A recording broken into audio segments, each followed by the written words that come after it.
boa noite. É um prazer estar aqui com vocês. O meu nome é Vanessa Almeida. Eu sou gerente do BNDES, sou gerente hoje de uma equipe chamada BNDES Blockchain Lab.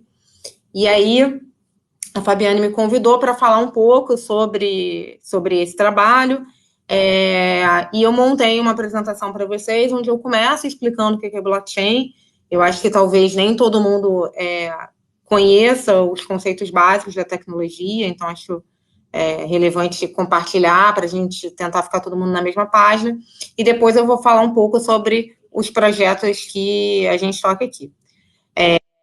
Eu vou tentar não ocupar o espaço todo da apresentação para a gente ter um espacinho no final aí para responder perguntas, tirar dúvida, enfim, tentar fazer uma troca, tentar fazer com que a apresentação não seja somente expositiva.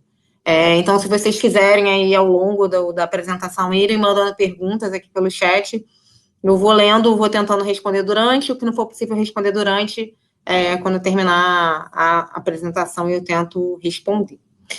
Bom, então, vamos... Vai dar certo aqui, vou aprender a usar Foi? Bom, então vamos começar aqui falando sobre o que é blockchain, e para falar o que é blockchain, eu tenho que voltar uns 10 anos no tempo, e falar de como surgiu esse conceito. Em 2008, foi lançado um paper na internet por uma figura chamada Satoshi Nakamoto, que até hoje não se sabe quem é, se é uma pessoa, se é um grupo, se é um japonês, se é um extraterrestre, enfim, ninguém sabe quem é o Satoshi Nakamoto. Mas esse personagem lançou um paper na internet onde ele descrevia uma forma de implementar um dinheiro eletrônico que fosse peer-to-peer. Já haviam várias tentativas de se criar um dinheiro eletrônico na história, um dinheiro eletrônico peer-to-peer, mas nenhuma dessas tentativas tinham dado certo, né? Toda vez que se tentava criar esse dinheiro eletrônico, a gente caía na situação de que a gente precisa de um ente central para criar um dinheiro eletrônico. Então, assim, hoje a gente transaciona boa parte do nosso dinheiro de forma eletrônica. Então, assim, eu, por exemplo, se for procurar na minha carteira, não tem real. Eu estou transacionando usando cartão de débito, cartão de crédito, enfim, transferência bancária. Mas para todas essas transações, eu preciso de um ente central que garante aquela transação, que garante que eu tenho saldo, enfim. Eu vou lá, a Amanda escreveu aqui interessante, vou usar a Amanda como personagem, vou transferir R$100 para a Amanda. E aí, quando eu transfiro R$100 para a Amanda, na verdade, não sou eu transferindo direto para a Amanda. O meu banco, ele está ali como intermediário para garantir essa transferência. E ele garante essa transferência garantindo que eu tenho saldo suficiente para mandar esse dinheiro para a Amanda. Essa experiência no mundo virtual, ela é muito diferente da experiência que eu tenho no mundo real. No mundo real, se eu quiser dar R$100 para a Amanda, eu vou botar o dinheiro, eu vou botar a mão no meu bolso, tirar uma nota de R$100 e entregá-la para a Amanda sem precisar de nenhum intermediário. Então, o que o Satoshi Nakamoto queria lá em 2008 era reproduzir essa experiência do mundo real no mundo virtual. E aí ele descreveu uma forma de fazer isso. Ninguém tinha descrito uma forma de fazer isso de maneira eficiente. As pessoas pegaram esse paper na internet e construíram um software que hoje é o software base da plataforma do Bitcoin. E esse software permitiu que as pessoas fizessem transferência de um valor, uma moeda virtual, de forma pessoa a pessoa, sem intermediário.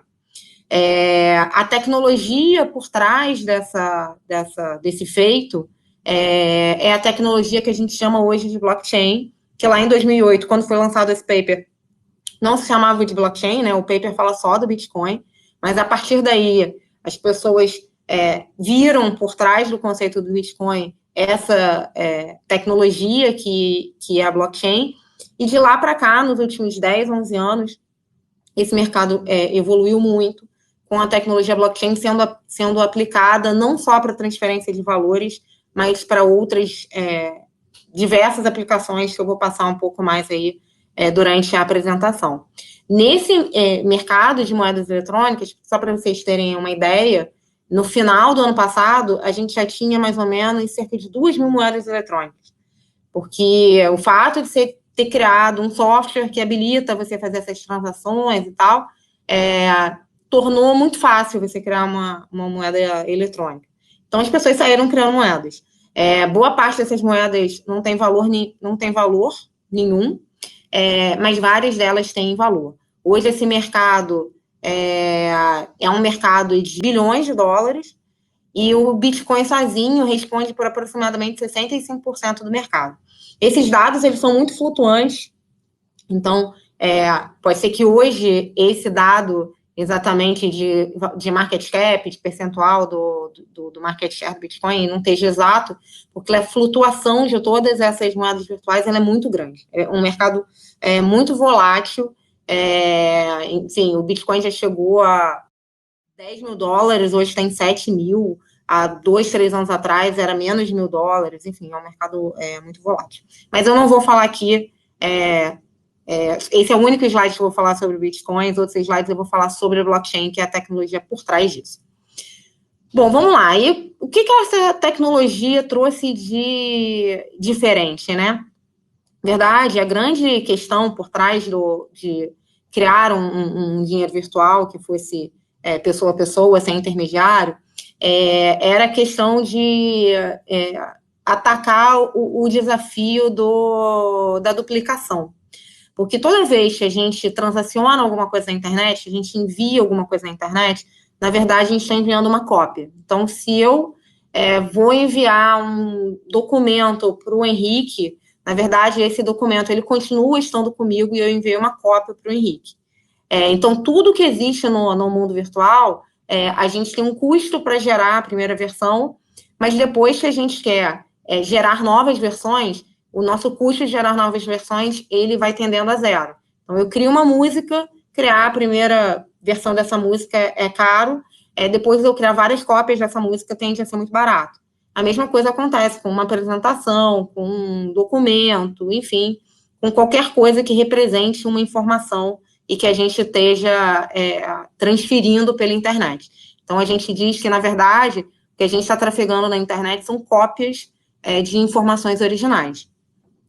Para dinheiro, para qualquer ativo, obviamente essa abordagem não funciona, porque se eu tenho R$100, eu mando uma cópia dos R$100 para a Amanda, a gente vai passar a ter uma base de R$200. E aí seria ótimo, né? Todo mundo ia ficar feliz, mas não é assim que a economia funciona. Então, para eu transferir uma coisa que tenha valor, um ativo que tenha valor, e aí não precisa ser só dinheiro, né? Pode ser dinheiro, pode ser uma ação, pode ser um título de propriedade. Para transacionar qualquer coisa que tenha valor, eu preciso dar um jeito de não mandar a cópia. Eu tenho que te mandar o original. E foi esse o problema que o Bitcoin resolveu usando algumas coisas que já existiam. Usando alguns conceitos de teoria dos jogos, usando conceitos de criptografia, usando conceitos de redes distribuídas. A grande sacada lá do Nakamoto foi juntar essas peças do Lego e conseguir desenhar um sistema onde você não está mandando cópias, onde você manda o original. O original sai de você e vai para outra pessoa.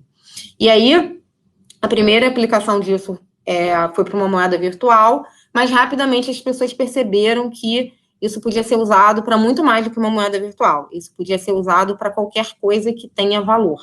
E aí já dei alguns exemplos aqui, uma ação tem valor, uma propriedade, posso transferir um carro, uma obra de arte, enfim, qualquer coisa que tenha valor, qualquer coisa que... na verdade, essa infraestrutura conseguiu criar no mundo virtual uma coisa que não existia, que era a escassez. A escassez, ela traz valor para as coisas. E quando você tem essa possibilidade de mandar um original de você para uma outra pessoa, na verdade, você está trazendo para a internet um conceito de escassez, que é um conceito econômico relevante. Bom, e aí, como é que funciona? Aí os próximos slides eu vou dar o exemplo do Bitcoin, depois vou tentar dar uma generalizada, né? Como é que funciona no caso do Bitcoin, essa transferência? Bom, Bitcoin não é um arquivo, porque se eu tivesse um arquivo que representasse uma moedinha do Bitcoin e transferisse isso para outra pessoa, bom, ia ser uma cópia, não tem como ser um arquivo. Então, assim, na verdade, o Bitcoin, ele é um ledger, ele é um livro de registro. O que existe, na verdade, é um livro de registros onde você está registrando entradas e saídas. Um ledger é um conceito, um tipo de ledger é o tipo de registro que a gente usa para contabilidade, que a gente sempre registra entradas e saídas, mas um ledger, de uma forma geral, é um livro de registros. O blockchain, na verdade, ele é um ledger, ele registra lá Vanessa menos 100, Amanda mais 100. Ele registra isso num livro. E aí, bagunçou aqui o slide, porque na verdade tinha uma animação. E aí, na verdade, mas enfim, vou falar sem a animação mesmo. E aí, na verdade, como é que a gente escreve nesse ledger? Para escrever nesse ledger, a gente usa uma solução de criptografia que envolve chave pública e chave privada. Não vou entrar no detalhe de explicar o que é criptografia com chave pública e chave privada. O que é relevante vocês saberem é que a chave pública é como se fosse um endereço de uma caixa postal. E esses endereços das caixas postais são públicos. Então, eu tenho um endereço, todo mundo pode mandar recursos para esse meu endereço. Mas para eu mandar recursos para alguém, para tirar aquilo da minha carteira e mandar para alguém, eu tenho que ter a chave privada, que é só minha. Essa chave privada me dá acesso a escrever no ledger. Então, quando tem a transação lá, menos 100 para a Vanessa, mais 100 para a Amanda, é porque, na verdade, a Vanessa usou a sua chave privada, que é só sua, e com essa chave privada ela ganhou o direito de escrever nesse ledger. Vocês já devem ter ouvido falar sobre problemas com criptomoedas, com perdas de... as pessoas perderam as criptomoedas. Na verdade, normalmente o que as pessoas perdem são as chaves privadas. Hoje, na rede Bitcoin, nunca aconteceu um hackeamento, uma fraude. Todos os problemas que aconteceram foram problemas do nível da aplicação para cima. E boa parte dos problemas, eles estão entre a aplicação e a cadeira.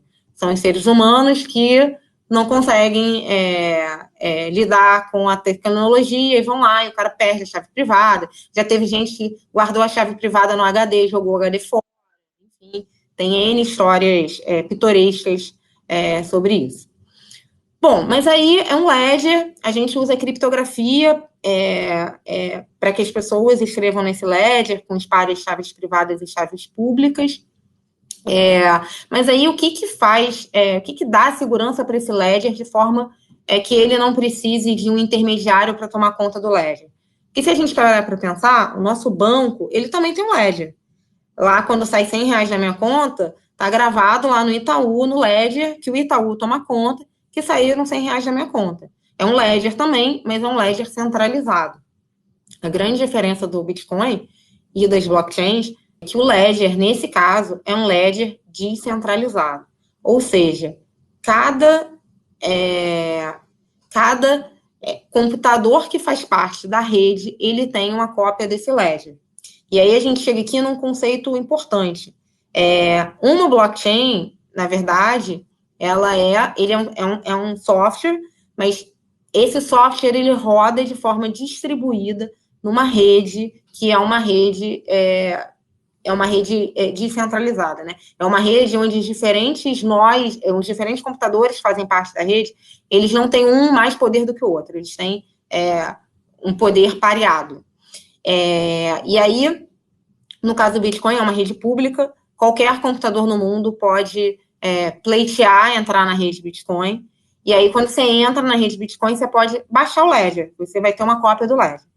E aí, para danificar essa informação, fica muito difícil, porque eu posso danificar a informação no computador A, mas eu ainda vou ter o computador B, o computador C, o computador D, com uma cópia daquela informação. No caso da rede Bitcoin, hoje em dia, são mais de 10 mil nós. Quando a gente fala de rede blockchain, a gente fala de nó. O nó é um conjunto de computadores. Então, na rede Bitcoin hoje, são mais de 10 mil nós. E pô, você conseguir corromper uma informação que está sendo distribuída e sincronizada ao redor do mundo, envolvendo mais de 10 mil nós, não é uma coisa simples. A robustez desse sistema é muito maior do que a robustez de eu guardar todas as minhas informações num único lugar, enfim, no centro do Rio de Janeiro. Bom, e aí, nesse ponto aqui, é importante falar de dois conceitos relacionados à blockchain. Primeiro, por que a blockchain surgiu esse nome blockchain? Porque no caso da rede Bitcoin, a estrutura de dados é uma estrutura onde você armazena as transações em blocos e você encadeia os blocos uns aos outros, formando uma corrente. Ou seja, blockchain é uma corrente de blocos. O encaminhamento dos blocos é muito importante para a segurança da informação, porque você não consegue tirar um bloco do meio. Se você tira um bloco do meio, é como se você estivesse arrancando a página de um livro. E aí eu consigo, de uma maneira fácil, ver que eu pulei da página 2 para a página 4 e alguém tentou arrancar a 3. Ou seja, na prática, você não consegue fazer isso por conta lá do encadeamento, que também usa uns conceitos de criptografia. E aí também é relevante falar aqui que o Bitcoin é uma rede pública. Então, qualquer nó, qualquer computador pode pleitear, entrar na rede. Mas ao longo do tempo, ao longo desses últimos anos, o conceito foi evoluindo e foram surgindo as redes permissionadas. As pessoas viram que isso tinha aplicação não só para criar uma criptomoeda, mas que isso tinha aplicação no mundo corporativo para você fazer compartilhamento de informações que tenham valor e que você tem que garantir a segurança da informação. Essa estrutura toda de criptografia, de distribuição da informação, ela garante uma segurança da informação. Então, as empresas começaram a usar essa tecnologia, construindo redes permissionadas, e aí as redes permissionadas é como se fosse um clubinho, não são 10 mil nós, são 5 empresas, 6 empresas que se juntam, e aí a informação fica compartilhada entre essas empresas que fazem parte de um clubinho. E aí, só para complicar um pouco, no meio do caminho, surgiram as públicas, depois surgiram as permissionárias, depois as pessoas começaram a discutir, será que não tem um meio do caminho viável? Será que eu não posso pegar as melhores características da pública, as melhores características das permissionadas? Então, hoje a gente está num movimento de criação de redes híbridas, onde você é permissionado para escrita e é público para leitura. Para governo, em que a gente precisa de transparência, a rede híbrida é uma opção interessante, porque você consegue fazer um trade-off interessante entre dar transparência à informação que está ali, porque todo mundo consegue ler, versus você ter uma eficiência maior, porque só algumas pessoas estão escrevendo. Quando eu coloco todo mundo para escrever numa rede, fica difícil essa rede ter uma velocidade de escrita muito grande, porque à medida que eu vou colocando mais computadores escrevendo na rede, ela vai perdendo performance. Bom, a Amanda perguntou assim, então o meu servidor pode virar um nó da rede? Pode. Tem um endereço lá, que você dá um ping, ele te dá um ping de volta, você consegue entrar como um nó da rede Bitcoin. Só que hoje, entrar como um nó da rede Bitcoin não vale a pena para quem é peixe pequeno, porque foi ficando... Eu vou falar no próximo slide sobre mineração, sobre por que os nós entram na rede, né? E vai ficar claro por que não é tão interessante entrar na rede Bitcoin ou na Ethereum, que é a segunda maior rede pública, sendo peixe pequeno, mas você guarda aí essa pergunta, porque no próximo slide eu vou falar sobre mineração. Bom, aí a gente se pergunta, né, por que os computadores querem entrar nessa rede e contribuir para esse processamento, guardar um monte de informação do Ledger, para que alguém vai querer fazer isso? Aí é onde entra a parte da teoria dos jogos, né? Se criou uma estrutura de que quando você contribui para o processamento da rede, você, no caso do Bitcoin, você está contribuindo para o registro das transações envolvendo Bitcoin, e aí, se você contribuiu para registrar uma transação, você é remunerado numa fração desses bitcoins. Então, na verdade, é interessante você contribuir para a rede, porque ao contribuir para a rede, você está sendo remunerado pelo esforço que você está fazendo. E faz uma analogia disso à questão da corrida do ouro, por isso que a gente chama isso de mineração.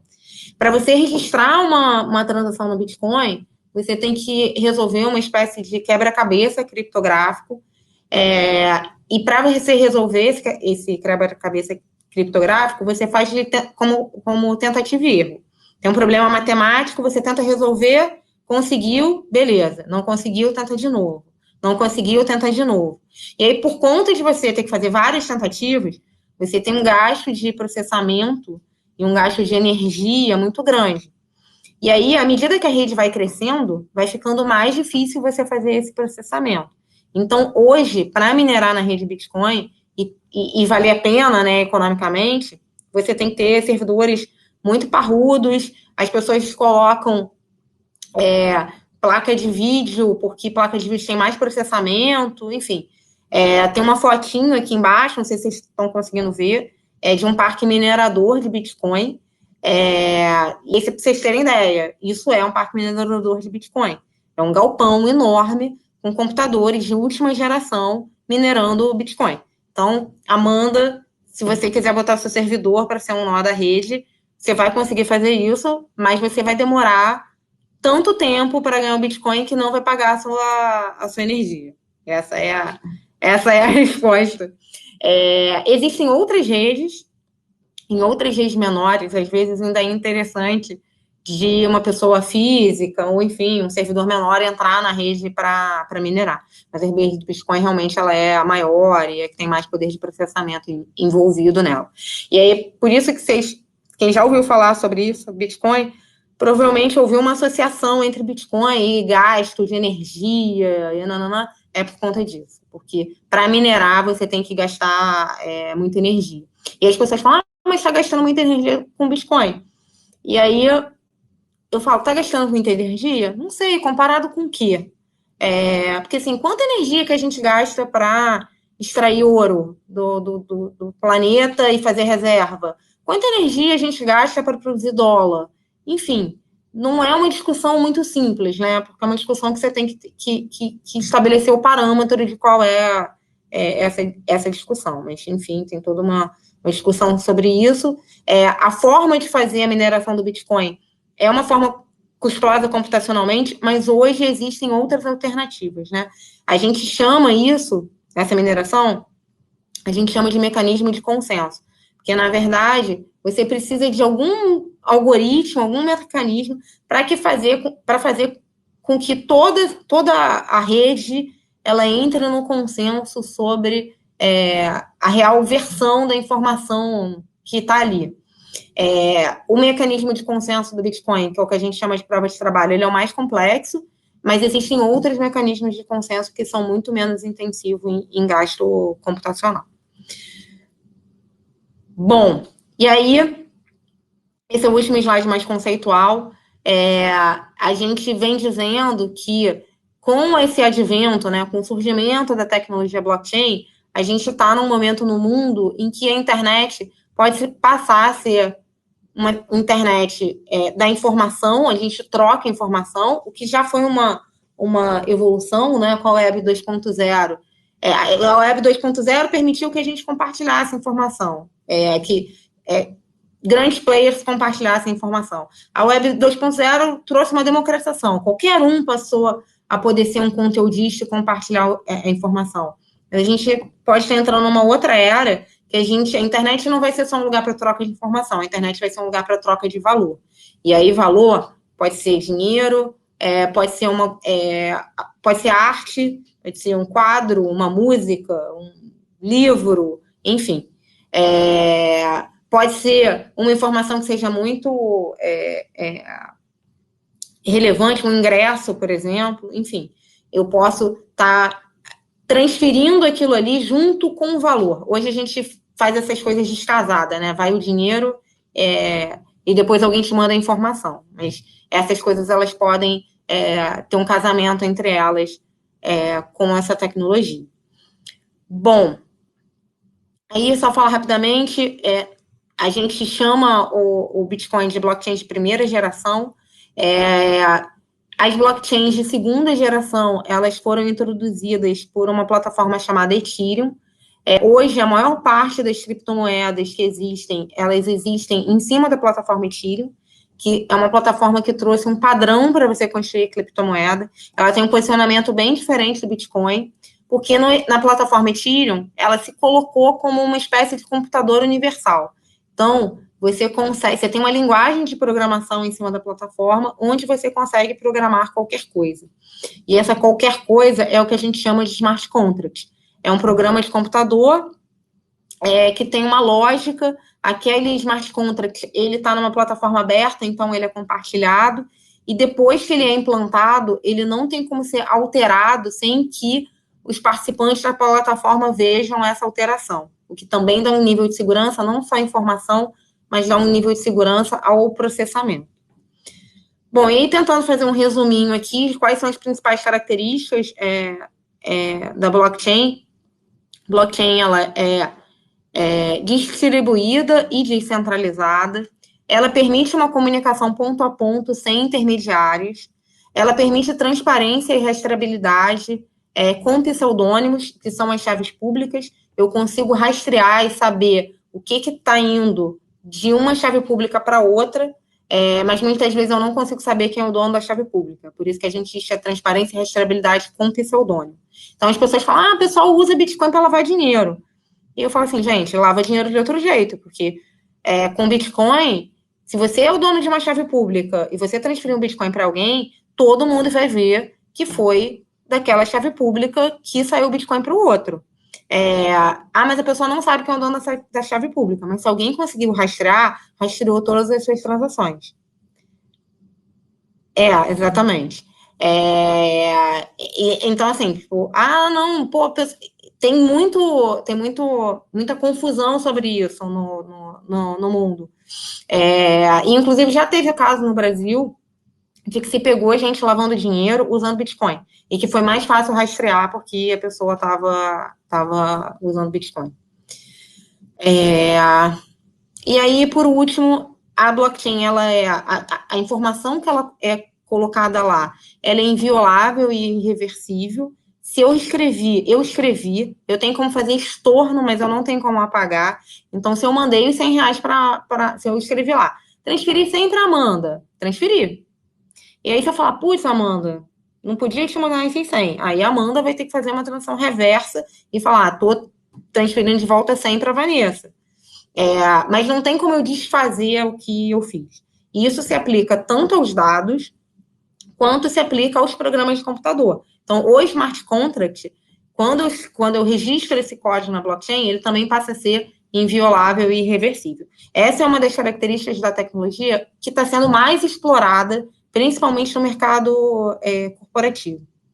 Diferentes projetos, eles usam a tecnologia blockchain, às vezes não focados em todas as características, mas às vezes muito focado numa característica ou outra que é interessante para aquele projeto.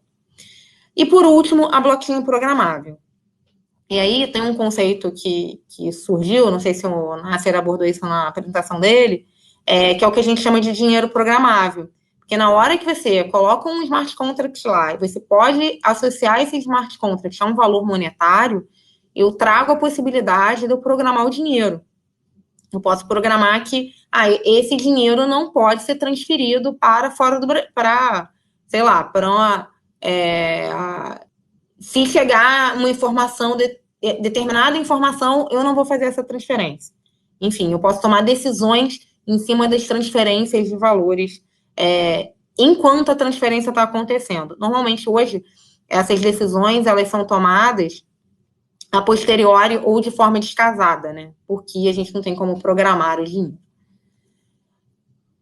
Bom, terminou aqui a parte conceitual falando de blockchain, e eu vou começar a falar um pouco sobre os projetos que a gente está tocando aqui no banco, usando a tecnologia blockchain. Então, se alguém quiser fazer uma pergunta sobre essa parte conceitual, eu sugiro que mande a pergunta agora, porque aí eu já tento responder antes de passar para a próxima parte.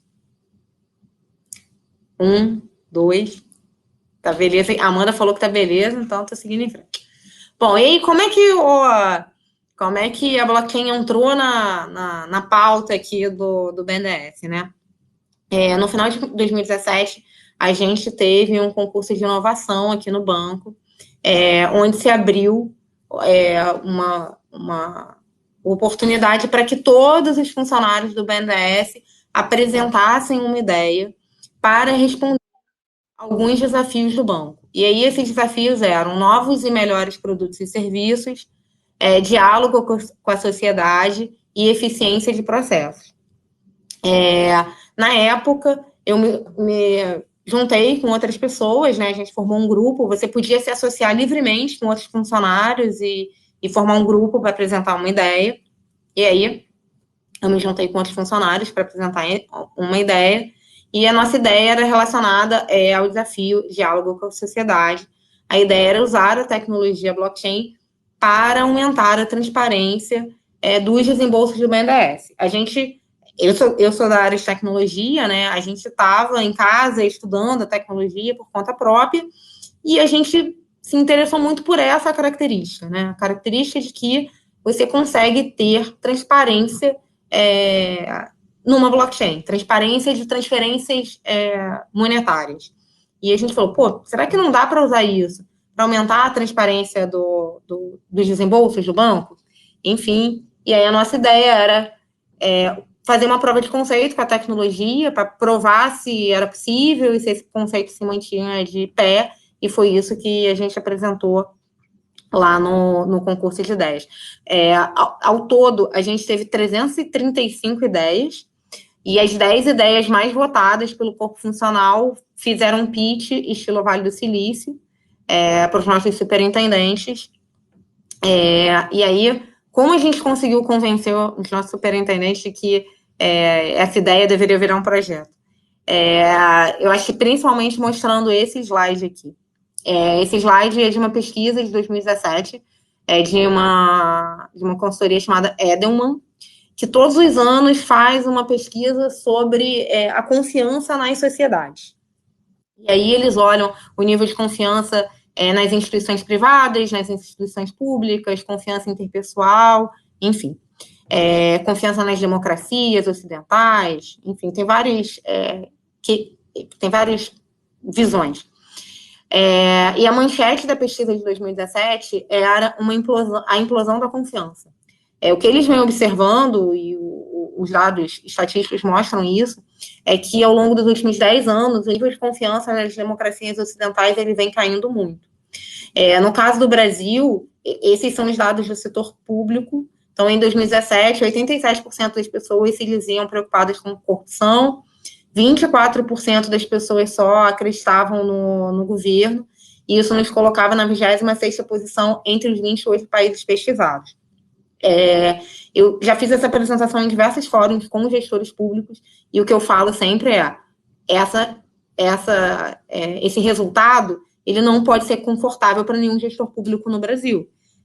Se esse é o resultado da pesquisa, cabe a cada um de nós tentar melhorar o nível de confiança das pessoas nas instituições públicas. E eu particularmente acredito que a gente vai conseguir isso aumentando cada vez mais a transparência. Fazendo transparência passiva, que é quando você tem um dado e você abre o dado, inclusive a gente está fazendo uma consulta pública sobre o plano de dados abertos do BNDES, sobre quais os dados a sociedade acha que tem que ser aberto, mas a gente também precisa atuar com transparência ativa, que é a transparência em tempo real. A coisa está acontecendo e eu estou dando transparência ao mesmo tempo. Porque, normalmente, a transparência, ela vem posteriori. O que faz com que as pessoas não consigam se posicionar a tempo, né? A gente apresentou esse slide, eles também ficaram preocupados com a situação, e a gente acabou transformando a ideia num projeto, que começou no início do ano passado. E aí, na época, a gente falou muito de transparência, e a gente falou de blockchain como a máquina da confiança, né? Isso aqui é uma capa da The Economist, do final de 2016, a The Economist chamava a blockchain de a máquina da confiança.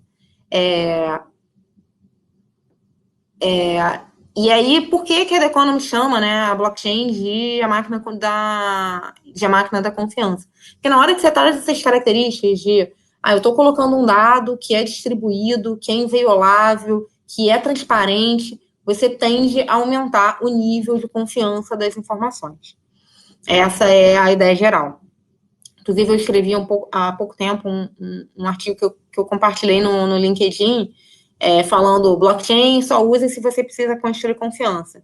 Porque hoje a gente vê muito hype em cima da tecnologia, as pessoas querendo usar em projetos. Mas eu quero usar blockchain internamente na minha empresa.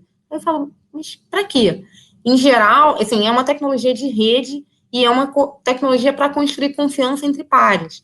Então, você vai usar, em geral, para fazer fluxos de informações entre várias organizações ou entre várias pessoas, enfim. Mas, em geral, é uma coisa da organização para fora, não é uma coisa da organização para dentro. Mas, enfim. Se vocês quiserem, eu compartilho no final aí o link desse artigo, que é bem curtinho. Bom, e como é que a gente foi trabalhar com a ideia de, beleza, vamos aumentar a transparência dos desembolsos? A gente começou a trabalhar isso usando duas abordagens. Fazendo prova de conceito, que a nossa visão geral era, vamos fazer uma prova de conceito, vamos ver se fica de pé. Se ficar de pé, a gente evolui para piloto. Se os pilotos forem funcionando, a gente evolui para a produção em escala. É uma visão de que a gente não deve começar um projeto de tecnologia fazendo um mega investimento numa coisa que, de repente, nem vai parar de pé. Então, para a gente era muito importante começar com uma prova de conceito e começar com uma prova de conceito que envolvesse pessoas fora do banco. Se a gente estava fazendo uma solução que é muito mais para fora do que para dentro, a gente precisava envolver gente de fora. Então, a primeira rodada que a gente fez para começar a levantar requisito, começar a desenhar um protótipo, a gente foi direto num cliente, mostrou um primeiro protótipo e falou, e aí, o que vocês acham? E começou aí incorporando o feedback. E aí, sempre que a gente ia nesses momentos de falar direto com os clientes, várias das suposições que a gente fazia internamente, elas caíam por terra rapidamente, o que provava que é muito importante você usar essa abordagem de fazer pequenininho, mostrar para os envolvidos, refinar a partir do feedback, enfim. A economicidade e a velocidade que você tem com esse tipo de abordagem é muito maior. Então, a gente estruturou duas provas de conceito, uma usando a abordagem que a gente chama de logbook. A gente fez essa abordagem do logbook, a gente fez em parceria com o KfW, que é o Banco de Desenvolvimento da Alemanha, ele é tipo um BNDES lá da Alemanha, e a gente aplicou para as operações do BNDES do Fundo Amazônia. O BNDES faz a gestão de recursos internacionais que são doados para o Brasil para serem investidos em projetos para combater o desmatamento da Amazônia. E aí a ideia é que a gente ia ter uma infraestrutura de uma blockchain permissionada com os doadores, e aí cada passo que o dinheiro desce, isso ia ser registrado na ferramenta, de forma que os doadores iam saber em tempo real que o dinheiro foi liberado pelo BNDES e foi recebido pelo cliente. E aí, isso é declarado na ferramenta, quando sai do BNDES pelo BNDES, quando chega no cliente pelo cliente. Ele entra lá e diz, recebi aquele valor. E a Alemanha e a Noruega, que são os principais doadores, têm acesso a essa informação em tempo real. E a informação ela é replicada para lá. Ele não precisa confiar no meu sistema e acessar o meu sistema. E eu não consigo alterar a informação. Eu não consigo... o cara disse que não recebeu, eu vou lá e manipulo a informação para dizer que ele recebeu. É inviável eu fazer isso sem... É inviável você alterar a informação sem que todos que estão na rede participem da alteração. E aí, isso era uma abordagem. A outra abordagem, que é o que a gente chama de BNDES Token, a gente começou a fazer uma prova de conceito numa blockchain pública, e aí, assim, no primeiro caso, eu estou falando de transparência para os doadores do fundo. No segundo caso, eu estou falando de transparência para qualquer para qualquer pessoa da sociedade. E no caso do BNDES Token, ao invés de ser um logbook, um registro do fluxo financeiro, ele é um ativo digital. Então, assim, eu não libero o recurso financeiro propriamente dito. Eu libero para o cliente um ativo digital, o cliente gasta esse ativo digital, e depois que ele gasta o ativo digital, os fornecedores que prestaram algum serviço para esse cliente do banco trocam esse ativo digital por moeda fiduciária junto ao BNDES. Então, o registro, o ativo digital, ele vai primeiro e o dinheiro fiduciário, ele só chega depois, e ele chega direto na mão do fornecedor. E dessa forma, sendo um ativo digital, eu impeço que o cliente gaste aquele recurso fora do projeto onde ele deveria estar gastando. É uma espécie de representação digital do real que eu carimbo o uso daquela representação digital do real. Bom, aí falando um pouquinho mais de cada um dos projetos, né? O True Budget, ele tem essa carinha, ele é True Budget com a ideia de ser um orçamento confiável. Então, você tem um dashboard que vai mostrando o passo a passo lá do recurso. Você consegue ter algumas visões agregadas dos desembolsos. E essa foto que está aí foi um workshop que a gente fez juntando o pessoal da Alemanha, juntando a gente, juntando um dos clientes da Amazônia, para que cada um desse a sua visão geral do uso da ferramenta e que dessem feedbacks para que a gente evoluísse. Uma coisa que surpreendeu a gente muito positivamente nesse workshop foi que o pessoal da ONG lá na Amazônia, a gente tinha meio que, mas será que isso não vai ser um ônus para eles, ter que registrar no sistema, que eles realmente receberam dinheiro e tal? E aí o que eles falaram olha, a gente recebe várias doações de diferentes doadores. Se a gente tivesse uma plataforma em que todos os doadores olhassem para a mesma informação e confiassem na informação que está sendo prestada, isso ia reduzir o nosso custo operacional. E aí, quando você ouve isso do cara que é a ponta final do sistema que você está fazendo, as coisas fazem mais sentido. Você não está gerando uma burocracia extra, né? Você está efetivamente tentando resolver um problema e melhorar o compliance, sendo que o gasto com compliance hoje, especialmente nesse mundo das doações, ele é muito alto. Porque, como eu falei, o nível de confiança ele é baixo, especialmente na América Latina, enfim. Então, o nosso gasto com compliance ele é alto, e esse tipo de solução pode ajudar a diminuir nossos gastos com compliance. Bom, o segundo, e aí o que a gente foi fazendo, a gente foi melhorando, né, a solução. Hoje ela está em piloto, e a solução é integrada direto com o nosso com o SAP, né, que é o nosso ERP. Então, quando você manda uma mensagem de transferência do SAP, essa mensagem já vai direto pro Ledger compartilhado. Vou fazer uma apresentação, né? Pra você chegar aqui, não. Rodei. Tá bom. Ela vai direto pro Ledger compartilhado, de forma que o nosso custo, ele processual, ele é muito baixo. E até, assim, essa ONG que a gente conversou, eles falaram, cara, a gente podia fazer a mesma coisa, a gente pode pegar o nosso sistema, também integrar direto com o Ledger, e no Ledger a informação fica compartilhada com todo mundo de forma confiável e em tempo real. Bom, aí a outra prova de conceito, que também está evoluindo para projeto piloto, é a do BNDES Token. A primeira prova de conceito, a gente pegou uma operação que já tinha acontecido, que era uma operação de financiamento para o setor público, onde o valor da transferência ele é indiscutível.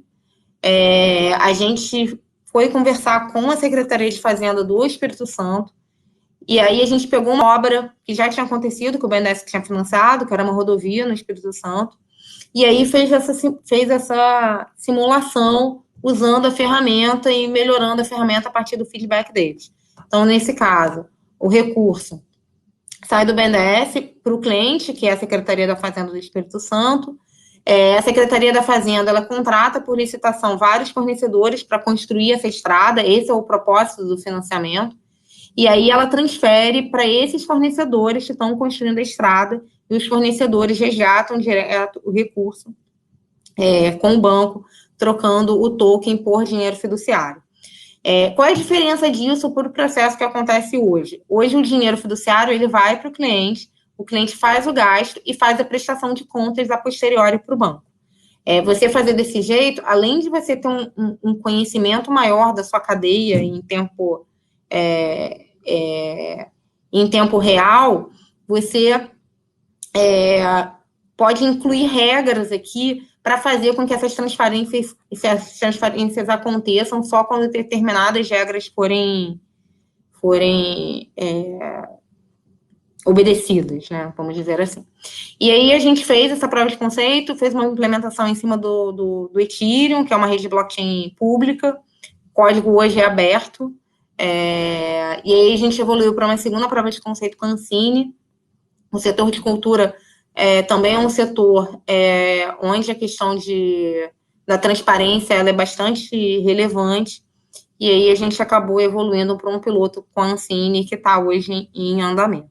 E aí a gente está avaliando outras possibilidades de uso, né? Como é que a gente faz para evoluir, para fazer outros pilotos, para tentar escalar o projeto. A gente tem uma série de desafios ainda técnicos, regulatórios, enfim, para avançar. Bom, e tem mais alguns slides para frente, mas eu vou parar nesse aqui, até por conta da hora. Uma coisa que é bem relevante falar é que, como eu falei lá no início, a blockchain ela te traz uma transparência, mas uma transparência com pseudônimo. E a gente precisa, nesse caso, de uma transparência onde eu saiba quem é o dono do pseudônimo. Então, a gente desenhou uma solução em que a gente registra uma declaração na blockchain de que um determinado CNPJ é dono daquele pseudônimo, e essa declaração ela é assinada usando o SNPJ, que é uma assinatura confiável. Então, dessa forma, eu consigo... Bagunçou totalmente a animação aqui, nunca mais faço a apresentação assim com a animação. Dessa forma, eu consigo ter as duas informações. Olha, o recurso foi transferido de um pseudônimo para outro, e o dono daquele pseudônimo é o fulano. Então, quando a gente fala, tipo, na blockchain não dá para eu saber quem é o dono do determinado endereço. Dá, você precisa construir aplicações que garantam isso, que é o que a gente está evoluindo aqui no entendimento para fazer. Construir uma aplicação em que você cria um pré-cadastro antes para os clientes e para os fornecedores, e aí a gente garante que essas transferências só estão sendo feitas para quem é cliente e para quem pode ser fornecedor, o que também aumenta o compliance, e a gente tem a certeza de quem é quem usando as assinaturas digitais. Bom, a gente criou dashboard na aplicação públicos, com a ideia de que todo mundo consiga ver o dashboard. A transação, ela aparece aqui mais ou menos 1 minuto depois de acontecer, então é bem near real time, mas a gente não precisa só a gente fazer o dashboard. Mesmo as pessoas de fora do banco, da mesma forma que a Amanda podia conectar lá o nó dela na rede do Bitcoin, como isso aqui é uma rede Ethereum, qualquer um pode conectar ou chamar um contrato e construir o seu próprio dashboard e saber o que está acontecendo, quais as transações estão acontecendo dentro dessa aplicação. Isso aqui foi um dashboard que foi produzido por uma startup. A gente fez uma consulta pública sobre isso, sobre startups que estavam fazendo coisas nesse mundo de blockchain. Eles pediram, um dos questionamentos da consulta pública falaram, mas qual é o endereço do contrato inteligente de vocês? A gente mandou, o endereço é esse aqui, está aberto e tal. Eles pegaram o endereço e construíram o dashboard. E eles construíram o dashboard do jeito que eles fizeram. Inclusive, eles registraram o domínio bndstransparente.com.br. O pessoal aqui na imprensa falou, ué, mas eles podiam fazer isso? Eu falei, gente, o domínio estava liberado. Eles podiam. E aí fizeram um dashboard super bonitinho e tal. A Amanda perguntou se isso é considerado Open Innovation. Eu considero que sim, que é considerado Open Innovation. E eu acredito que o setor público fazer soluções open source é uma forma de você habilitar o Open Innovation e o que a gente chama de hacking cívico, né? É habilitar a população a fazer, construir software que vai ler informações do setor público. Então, tem várias formas de fazer isso. Open source é uma forma, Open Data, enfim. E hoje os dois estão em piloto, o True Budget com menos desafios técnicos para avançar, o BNDES Token com mais desafios técnicos. Blockchain é um assunto muito legal, muito interessante, mas ainda não é uma tecnologia no ápice do seu estágio de maturidade. Então, a gente já tem muito desafio técnico pela frente. Isso aqui eu vou pular. As aplicações, eu falei aqui de uma aplicação de rastreamento de gasto, que ela é útil para o banco, mas ela pode ser útil para o setor público como um todo, mas tem N aplicações de uso de blockchain em governos. Uma das mais óbvias, assim, é registro de terra, registro de propriedade, né? Aqui no Brasil, eu falei isso ontem numa apresentação, que eu acho o registro de propriedade aqui no Brasil, cartório, uma chatice, mas ainda é muito mais organizado do que em outros lugares. Então, assim, na Índia, por exemplo, que é um lugar onde o registro de propriedade está avançando o processo, ficando mais organizado, eles estão fazendo alguns pilotos com blockchain, tentando melhorar o registro de terras e de propriedades de forma geral. Tem outras N aplicações para governo. O que eu costumo falar é que blockchain é uma tecnologia para registro público de forma centralizada, que faz com que esse registro seja mais robusto. E hoje o governo é responsável por boa parte dos nossos registros públicos. Então, com certeza, blockchain tem muita aplicação para governo, para setor público de forma geral. Bom, aqui estão os nossos contatos, não só meu, eu sou a Vanessa, @BNDES, mas não só o meu contato, como o contato de toda a equipe. Somos 5 pessoas trabalhando. Eu costumo dizer que a gente tenta trabalhar como uma startup dentro de uma grande empresa, fazendo, errando, mudando, enfim, olhando sempre o que tem de novo para tentar incorporar, porque assim a gente consegue fazer com que o projeto ele avance mais rápido. Então, os nossos contatos ficam aí, a gente está aberto para responder perguntas, enfim. E não posso deixar de fazer um jabá. Na próxima terça-feira, a gente está fazendo um evento aqui no teatro aqui do banco, chamado Blockchain Gov. Vocês podem procurar aí no site do BNDES, procura BNDES Blockchain Gov e você vai cair no site. Vai ser um dia inteiro falando sobre blockchain, as instruções são gratuitas e abertas. E vai ser, assim, a segunda vez que a gente faz o evento. A gente fez a primeira vez em dezembro do ano passado. Foi bem legal, veio bastante gente. E eu estou na expectativa de que esse ano também seja bem legal e venha bastante gente. Vai ter transmissão pelo YouTube, é só entrar no canal do banco no YouTube, que vai ser transmitido na terça-feira. 9 horas começa o credenciamento, as apresentações mesmo começam às 10h15 em ponto, e vão até às 6 horas. Mas quem estiver no Rio e quiser se inscrever e quiser vir, fica à vontade, vai ser está super convidado, vai ser um super prazer recebê-los. Bom, falei a beça, descobri na apresentação anterior que as pessoas só prestam atenção em 3 minutos, então acho que eu fiz aí uns 40 a mais.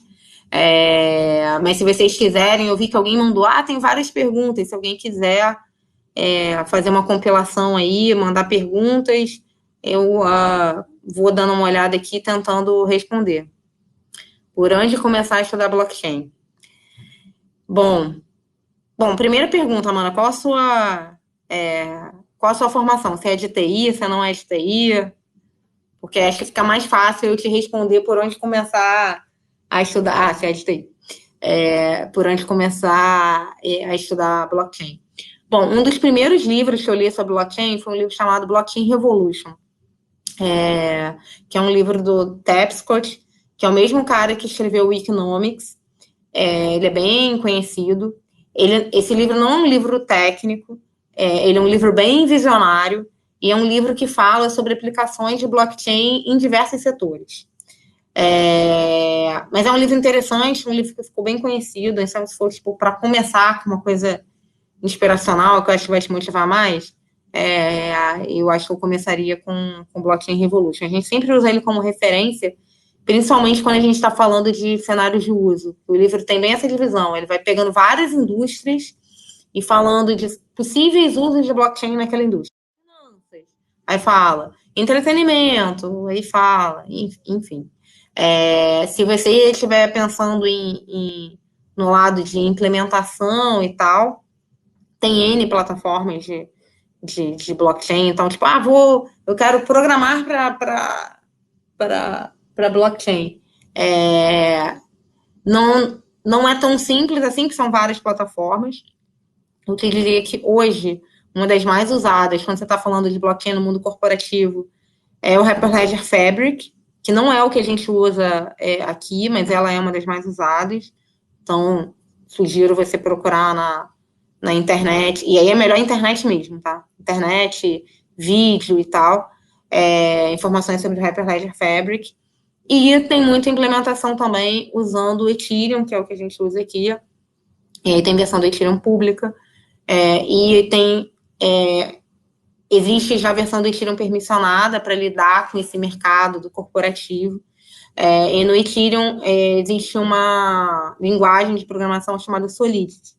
Então, se você quiser programar uma programação específica para blockchain, sugiro você dar uma olhada no Ethereum, no Solidity e tal.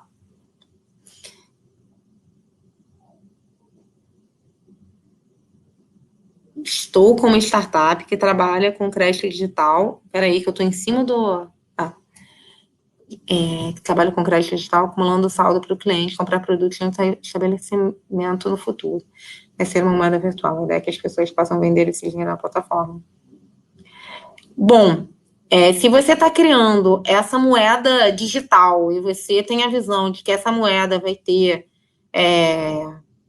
mercado secundário, se você quer que as pessoas transacionem essa moeda independente da sua plataforma, talvez vale a pena você estudar um pouco, sim, sobre criptoativo, e até ler questões não só de tecnologia, mas até de legislação sobre isso.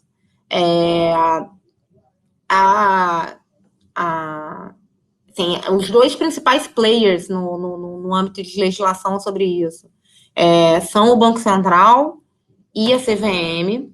Os dois têm iniciativa para atrair startup, para que a startup vá para junto do regulador, porque eles estão numa visão que é uma visão que está vindo aqui para o Brasil, mas que existe em outros lugares do mundo, de não regular de uma forma a inibir a inovação. Então, você se aproxima da startup, entende a inovação e tenta regular a posteriori, tenta regular com mais conhecimento. E a CVM tem uma iniciativa que se chama... está lançando uma iniciativa chamada Sandbox Regulatório. Sugiro você dar uma procurada na internet. Nesse sandbox regulatório, as pessoas vão poder mandar propostas para fazerem parte do sandbox regulatório. E o Bacen tem uma iniciativa chamada LIFT, que é um laboratório de inovação financeira e tecnológica, uma coisa assim. Mas que também é um espaço para startups discutirem propostas inovadoras. Pela descrição que você fez aqui, eu acho que a sua startup pode ter match com com essas duas ações. Então, eu sugiro que você dê uma procurada em sandbox regulatório da CVM e no LIFT do Bacen.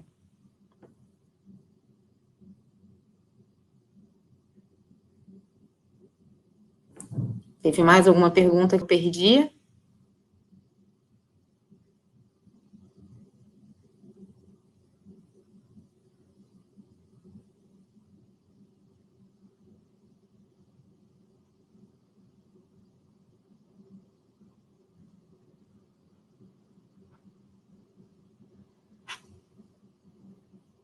Ah, foram todas. Bom, mas foram todas as perguntas.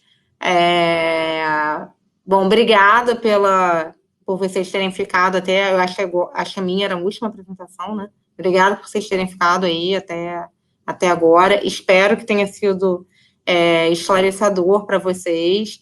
Espero ter ajudado. E a apresentação fica aí com a Fabiane. A apresentação é ostensiva, né? Então você pode deixar publicado. E eu deixei lá no final da apresentação o nosso contato, se alguém quiser falar alguma coisa específica. Tá bom? Obrigado, gente. Foi ótimo conversar com vocês. Tchau, tchau.